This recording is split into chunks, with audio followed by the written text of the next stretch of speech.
দর্শক আসসালামু আলাইকুম। দর্শক আপনাদের প্রীতি শুভেচ্ছা জানিয়ে শুরু করছি আমাদের আজকের প্রতিবেদন। তো দর্শক দেখতে পাচ্ছেন আমাদের সামনে এক আপু পদ্মাশীল নারী দাঁড়িয়ে আছে। তো আমরা তার জীবনের গল্পটা শুনবো, তার বাস্তব কথাটা আপনাদের মাঝে তুলে ধরবো। আপু আসসালামু আলাইকুম। ওয়ালাইকুম সালাম। কেমন আছেন? জি আলহামদুলিল্লাহ ভালো। আপু আপনার নাম কি? আমার নাম খাদিজা। খাদিজা, জি। সুন্দর নাম। খাদিজা আপু থাকেন কোথায়? এখন বর্তমানে কুমিল্লাতে থাকি। কুমিল্লা থাকেন। ভাড়া না নিজের জায়গা জমি আছে? ভাড়া থাকি।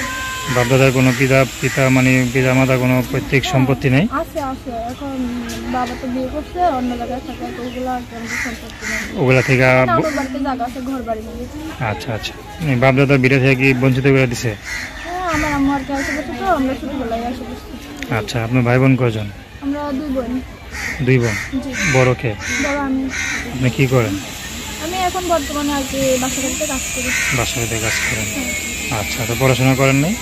না, পড়াশোনা করি নাই। পড়াশোনা করছি 7 পর্যন্ত, তো এখন আর পড়াশোনা করি না। তো লেখাপড়া না করলে কি মেয়েদের কোনো মূল্য থাকে আজকাল যুগে? এখন সমস্যার কারণেই তো লেখাপড়া করতে পারি না। আচ্ছা। যদি টাকা পয়সা পাইতাম, বাবা সহযোগিতা পেতাম, তো অবশ্যই লেখাপড়া করতাম।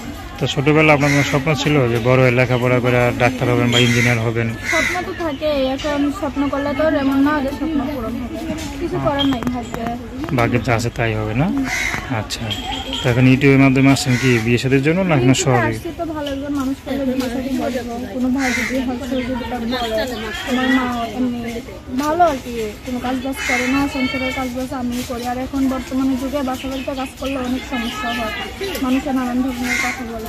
আচ্ছা, সরি এক মেয়ে একটা, ঠিক না? কখন কি হয়ে যায় হ্যাঁ। দেখা গেল অনেক বাসাতে দেখা গেলো ম্যাডাম থাকে না, ওটা স্যার থাকে, তো দেখা গেলো একা পেয়ে কি হয় না, ঠিক না? তখন ভয় লাগে না? অবশ্যই ভয় লাগে, তো এটা- মান-সম্মান তো সবাই আছে, মান-সম্মান বড় জিনিস। তো বিয়ে শাদী করে ফেলে না তো কষ্ট না করে? এখন কাজ করতেছি তো আর কি, টুকটাক সেলাই মেশিনের কাজ শিখতেছি, এমনি পুরোপুরি পারি আর কি। মেশিন নেই, যদি একটা মেশিন থাকতো তো বাসায় বসে কাজ করতাম। আচ্ছা, তো দর্শক আপনারা নাম কি বলেন? খাদিজা না? তো তার দুঃখের কথাটা শুনলেন, কষ্টের কথাগুলো। যদি কেউ তার পাশে থাকতে চান তার নাম্বারটা হচ্ছে 017184397727। তো দর্শক প্রেম ভালোবাসা সাহায্য সহযোগিতা বিয়ে শাদী করা এখন তো আপনাদের ব্যক্তিগত ব্যাপার। তো আসুন আমরা 5 ওয়াক্ত নামাজ পড়ি, সর্বদা দেশের সেবা করি। কি বলবেন? আর বলতেছি যে প্রতিবেদনে আসছি, হয়তো দুঃখ করেই আসছি, প্রথমে আসছি। কোনো ভাই কোনো খারাপ কথা বলবেন না, কোনো খারাপ মন্তব্য দিবেন না, কারণ বিপদে পড়ে একজন মানুষ কিন্তু আসে। পারলে তা তো অবশ্যই। সহযোগিতা করবেন, না পারলে ফোন দিবেন না। আচ্ছা।